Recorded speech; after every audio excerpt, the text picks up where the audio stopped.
Ay, hindi naman sa akin. Hi, Boss Rai. Totoo po ba tong text sa akin ng isang ola po na bugok na ola? Natatakot na po ako. Joke po pa lang po ngayon, pero ito na po ang text nila sa akin. On behalf of Bugok na Ola Management, we would like to inform you that you are now seriously overdue and your account remains unpaid despite of our several notices. If we have not heard from you within the day, we will initiate further action that may result in legal proceedings of your non-payment. Your failure to pay this account will refer this matter to our law firm for civil case prosecution, and a demand letter will be issued for your delinquency. Thank you. Alright, napakagandang katanungan po nito, pero bago ho natin sasagutin, bitahan ko muna sana kayo na pakisuportahan po sana ng aking mga social media accounts sa YouTube, Facebook, and TikTok. Ayan po, lumalabas ho talaga na wala hong alam sa pagpapautang. Wala hong alam sa paniningil itong mga bugok na to. Nakita nyo, due date pa lang, tapos ganyan na yung mensahe matatanggap nyo. Jesus Maria Joseph. Tama ba yun? Diho ba? Kaya ho pati ho yung ibang mga lending na matitino, financing na matitino, and even mga bangko na dadamay ho sa mga bugok na yan. Dahil ho sa mga ganyang klase ng pagpapadala ho ng mensahe, dahil din dyan sa mga ganyang klaseng paniningil. Tingnan niyo po ha, patutunayan ko sa inyo. Sabi nga ho na nagtanong, tinatanong kung totoo po ba ito. Kasi daw po, natatakot na siya dahil nga due date niya pa lang daw po ngayon. Tapos ito na ho yung mensahe. Tingnan niyo ha, in behalf daw po, ayon sa mensahe, sa Bugok na Ola Management, pinapaalam na seriously overdue na yung account niya at hindi pa bayad despite several notices. Sira ulo ba kayo? Due date pa lang na yun eh. Dapat nga reminder pa lang na pinapadala nyo eh. Diba? Tapos seriously overdue na. Ay sus Mariose, marunong ba kayo magbilang? Diba? Nakakaawa tuloy yung mga nanghihiram sa inyo. 7 araw na lang po ang binibigay nyo sa kanilang palugit sa pagbabayad or yung due date nila. Within 7 days, kailangan mabayaran. Tapos, ganyan pa kayo maningil? Anak ng kamote naman, sobra naman kayo. Diba? Sa tingin nyo, tama yung ginagawa nyo? Best example, sa kuryente. Due date mo pa lang ngayon. Ano ginagawa? Puputulan ka na kagad ng kuryente? Sira ulo ka ba? Parehas lang yun eh. Diba? Ano pinagkaiba nun? Hindi kasi ganun ang paniningil eh. Nakita mo nga sa kuryente, di ba? Pag hindi ka, lumagpas ka. Join mo lumagpas ka. Di ba ilang araw pa binibigay sa yung palugit? Pinuputol ba agad yung kuryente mo? Di ba hindi? Ikaw due date pa lang. Seriously pa, overdue na. May sira ulo ka talaga. Ano pa yung mga mensaheng matatanggap niyan sa mga susunod na araw? Diba? Ano pa matatanggap na tawag tawag ng kliyente sa inyo niyan sa mga susunod na araw, diba? Di mas malala. Due date pa lang, seriously overdue na, sira ulo kayo. Dapat kayo mag-seminar lahat. Lalahatin ko na kayo mga bugok at abusadong maniningil ng online lending apps. Nantitig, due date pa lang. Matuto kayo magbilang. Tsaka kayo isa pa mali nyo rin, tingnan mo ha. For example, ngayon na nirelease yung pera. Ha? Tingnan nyo, ngayon nirelease. Dapat ang bilang nun, 1, 2, 3, 4, 5, 6, 7. Kayo hindi. Kasama yung araw ngayon. Ngayon, bukas, makalawa. Tapos, para sa ika-6 na araw, tinatawagan nyo na. Di ba mga bobo kayo magbilang? Puro kayo tanga talaga. Sinisira niyo yung larangan ng pagpapautang tsaka paniningil. Mga damuho kayo. Nakakagigil kayo. Tapos sasabihin niyo pa despite several notices, bakit ka napapadala ng notice due date? Reminder, yes. Sige, maniwala ako. Padala ka SMS na Kahit ano, one day before the due date, o due date na po bukas, maaari po kayo mag-confirm ng yes or no, or yes, magbabayad ako, or hindi ako makakabayad sa mensaheng ito. Diba? Para at least alam nyo kung magbabayad o hindi. O di kaya during the due date, o paalala lang po namin na due date nyo po ngayon, maaari po kayo magbayad sa mga ganitong payment channels. Ganun! Hindi yung ganyan, due date pa lang, ba? Sira ulo kayo. 27 years ko nang ginagawa to, anak ng kamote, ngayon lang ako nakakita ng ganyan klase ng paniningil. Bay, sagad sa buto, kawalang yaan nyo. Sa tingin nyo, sino sisipagin magbayad sa inyo pagka ganyan? Sige nga. Oh, kung sa kuryente, hindi kayo pinuputulan agad eh. O, di ba? Hinahayaan pa kayo eh. Ayan walang niya kayo, 7 araw lang ibinigay nyo. Tapos ganyan nyo kawalang yung inyong mga kliyente nyo, napakasasalbahe nyo. Tapos kung ano pa sinabi ninyo dito na pagka hindi daw, if we will not hear bugok from you within the day, we will initiate further action that may result in legal proceedings of your non-payment. Ang bilis due date pa lang, bukas, illegal proceedings mo na. Ba talaga naman, ibang klase kayo. Sobrang bilis nyo talaga. Dahin nyo pa si Flash.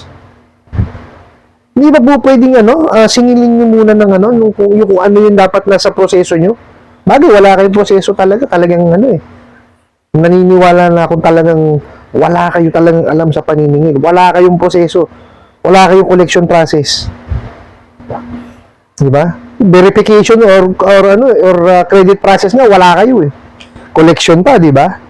Sus Mariosep. Ano pa aasahan ng mga kliyente sa inyo? Di puro pangwawalang yalan talaga. O nakita niyo po sa lahat po ng nanonood sa akin. Ayan. Yan yung hinihiraman po ninyo. Puro kawalang yan ang alam. Di ba? Hindi mo marunong magpautang yan. Di ba? Tapos, tatangkilikin nyo lang ng tatangkilikin. Para humatigil yan. No? Huwag nyo tangkilikin. Excuse me po. Actually, meron po akong nabasang comment na dapat daw po matanggal lahat yung mga ulan na yan. Yung mga online lending na yan. Okay? Sa akin po, ang pananaw ko, hindi ho yun eh. Hindi ho yun ang doon eh. Tayo ho as nangungutang, dapat alam natin sa sarili natin, no? Kung kaya nating bayaran o hindi. Okay?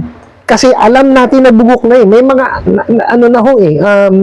marami ho naglabasan ng balita.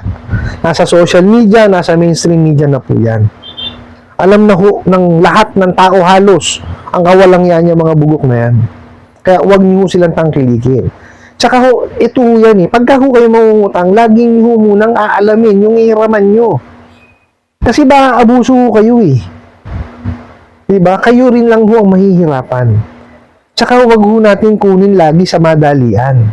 No? Tayo ho kasi, aminin na ho natin na mahilig tayo sa instant. Instant coffee, instant noodles, diba? Kasi busy nga ho tayo, diba? Ayan ho nangyayari, diba? Anong epekto ng instant noodles? Diba? Nagkakaroon ho ng sakit tayo dyan. Ayan, ano nagiging dulot niyang mga instant loan na yan? Ayan, sakit sa ulo, anxiety, depression, ba? Grabe mga ang kawalang yang ginagawa. Diba? Kaya ho, tayo mismo dapat i-educate natin yung sarili natin na huwag ho tayong padalos-dalos. No? Intindihin ho muna natin kung yung bang uutangan natin, nararapat ba nating hiraman? No? Kaya kung sinabing gano'n, kasi ganito yan eh. Kung sa bangko ho kayo o sa legitimate na lending or financing kayo manghihiram, it will take weeks or even months para maproseso utang nyo. Pero dito sa mga bugok at abusadong online lending apps na to, less than 5 minutes, bibigyan kayo ng pera niyan. Nakuha nyo kagad, di po ba? Kaya lang ho, ang bilis din naman ng sakit ng ulo nyo. Ayan ho, due date pa lang wawalang yain na. Sobra naman yun. Hindi po ba? Meron pa siyang sinasabi dito eh. Your failure to pay this account will refer this matter to our law firm. May law firm pa. Kasi kung may law firm, hindi ako naniniwala kung may law firm talaga to, di sana maayos yung pagko-construct nila ng message. Sus Mariose, mali-mali eh. O, tapos po, yun nga, law firm for civil case prosecution. Civil case prosecution. And a demand letter will be issued for your delinquency. Doon sa una, sa taas, seriously overdue. Sa baba, naging delinquent na agad, no?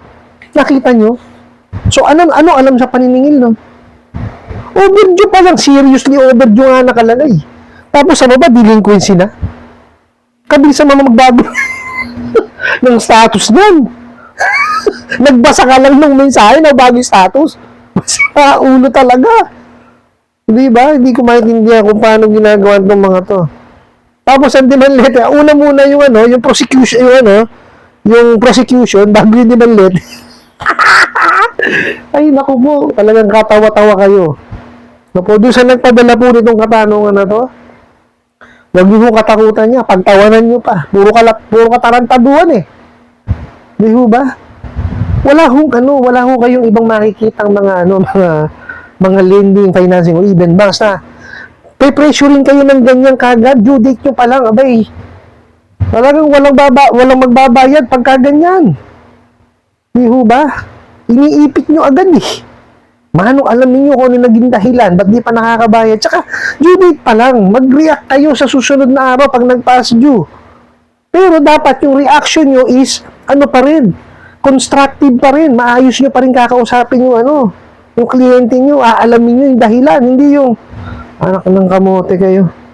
Pati tuloy yung ibang mga ibang lending, financing, and even banks, apektado sa mga katarantaduhan yun eh. Akala tuloy lahat ng maniningil, kagaya nyo. Mariosep kayo? Matuto kayo magmaningil. No? Talagang kasi pagka hindi, wala. Masisira ho itong ganitong industriya, yung pagpapautang, masisira ho yan. Kasi iba na ho magiging perception ng tao eh. Lahat ho madadama yan. Totoo yan. Kasi ang kabulukan ng isa, madadamay ho lahat yan. No? Parang ho sa di ba kasabihan, pag sa isang bungkus na kamatis, may isang bulok, tingin ng tao ron, lahat bulok yun. Ganun ho nangyayari. Kaya ho yung ibang mga mga kakilala ko, nagsasabi sa akin na, pare, ano nangyayari sa paniningil natin ngayon? Talagang ho mahirap maningil. Kasi hindi ho sumasagot eh. Although kasi kami, ginagawa namin, bibisita kami sa bahay, so nalalaman namin yung totoong dahilan. So, sinasabi namin sa kanila. Di ba? Ang mahirap kasi, instead na maniningil ka lang, di ba? Ngayon, i-explain mo pa na, legitimate po kami, ganito, ganyan. Di ba? Dumahaba yung usapan. Hindi mo naman dapat gawin yun dahil dito sa mga bugok na to. Yun ho ang mahirap.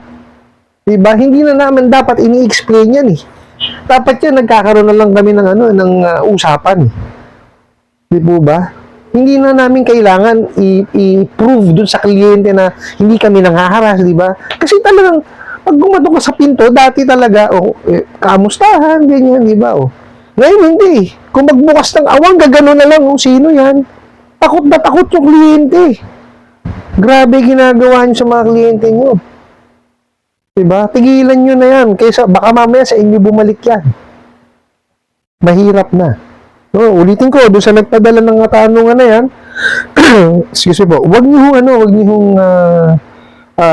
panervyusin ang sarili ninyo. I-compose yung sarili ninyo. No? Pag-ipunan nyo siya, tsaka nyo siya bayaran para matapos na ho yan.